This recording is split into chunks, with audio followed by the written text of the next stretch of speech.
بسم اللہ الرحمن الرحیم۔ محترم ناظرین، السلام علیکم ورحمۃ اللہ وبرکاتہ۔ حضرت یوسف علیہ السلام کی شادی کا واقعہ ایک خوبصورت اور روحانی حکایت ہے، جیسے قرآن پاک اور اسلامی روایات میں ذکر کیا گیا ہے۔ حضرت یوسف علیہ السلام کو اللہ تعالیٰ نے بچپن ہی سے خوبصورتی اور حکمت سے نوازا تھا۔ ان کی کہانی میں بہت سے آزمائش اور مشکلات آئے، لیکن انہوں نے ہر حال میں صبر اور استقامت کا مظاہرہ کیا۔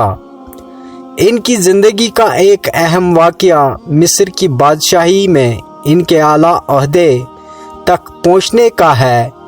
جب حضرت یوسف علیہ السلام مصر کے خزانچی اور وزیر بنے تو ان کے عقل و دانش، دیانت داری اور اللہ پر ایمان کی وجہ سے لوگوں میں ان کی عزت اور محبت بڑھ گئی۔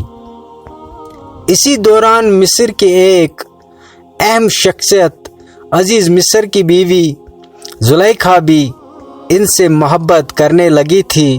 زلیخا نے ایک وقت میں حضرت یوسف علیہ السلام کو بہکانے کی کوشش کی تھی، لیکن یوسف علیہ السلام نے اپنی پاک دامنی کا ثبوت دیتے ہوئے اس فتنے سے بچ نکل گئے۔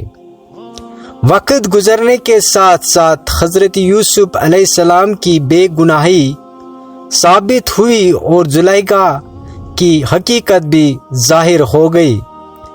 زلیخا نے اپنے گناہوں کا اعتراف کیا اور توبہ کی۔ اس نے اپنے دل کی گہرائیوں سے اللہ سے معافی مانگی اور یوسف علیہ السلام سے بھی معذرت کی۔ روایت کے مطابق حضرت یوسف علیہ السلام نے زلیخا کی سچی توبہ اور اس کے بدلتے ہوئے حالات کو دیکھ کر اللہ کے حکم سے اس سے نکاح کر لیا۔